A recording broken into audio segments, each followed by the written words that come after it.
Mientras los apóstoles esperaban la venida del Espíritu Santo en el día de Pentecostés, Pedro determinó que un nuevo apóstol debería reemplazar a Judas. Así que Pedro explicó que los apóstoles autorizados por Cristo tenían que cumplir 3 criterios. Primero, según Hechos capítulo 1, versículo 21, tenían que haber sido enseñados directamente por Cristo durante su ministerio terrenal. Segundo, en Hechos capítulo 1, versículo 22, leemos que tenían que haber sido testigos de la resurrección de Jesús. Y tercero, en Hechos capítulo 1, versículos 23 al 26, encontramos que los nuevos apóstoles tenían que haber sido escogidos para el oficio por el Señor mismo. Pero, ¿y Pablo? Al primer vistazo, él falla en cumplir el primer criterio para el apostolado. Después de todo, él no siguió a Jesús durante su ministerio terrenal.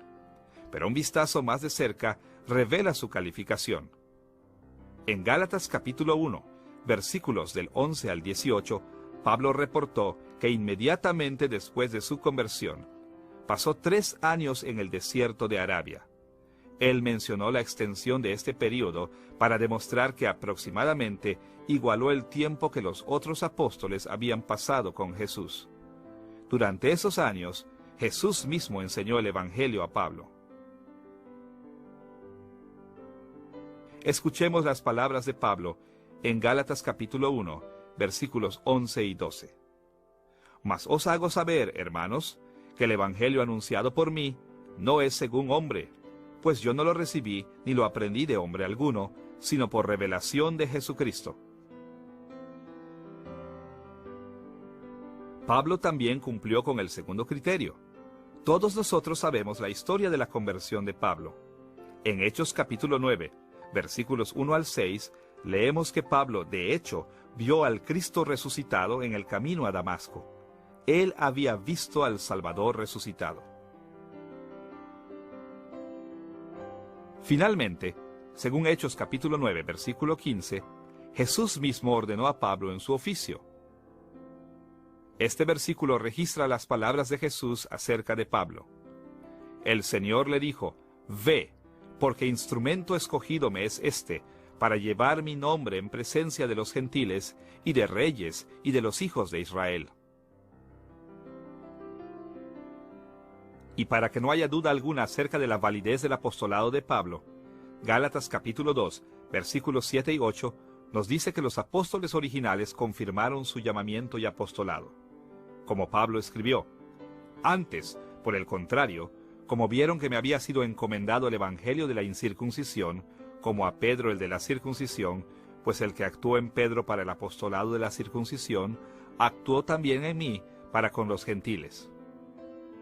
Los otros apóstoles reconocieron que el apostolado de Pablo era comparable con el de Pedro.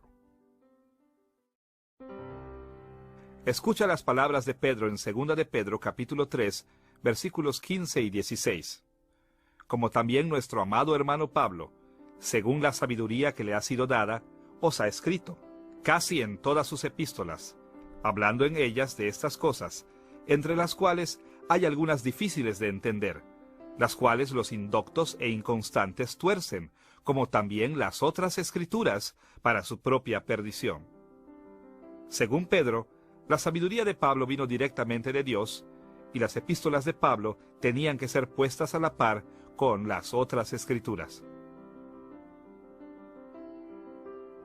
En la iglesia primitiva había muchos falsos maestros que contradecían las enseñanzas de Pablo. Así, para contrarrestar a estos falsos maestros, el Nuevo Testamento dejó claro que Pablo era un apóstol legítimo. Más que esto, Pablo presentó perspectivas a la iglesia que fueron difíciles de comprender y aún más difíciles de aceptar. Sin embargo, cuando él sirvió en su papel de embajador de Cristo, Pablo habló con la autoridad de otros apóstoles y escribió con la autoridad de la Escritura. No importaba lo que dijeran, sus perspectivas tenían que ser juzgadas por el estándar de las enseñanzas de Pablo. De hecho, sus escritos llevaban la autoridad de Cristo mismo. No podemos seguir a Cristo sin seguir a Pablo. Aún hoy en día los cristianos fieles deben ajustar su teología a la de él.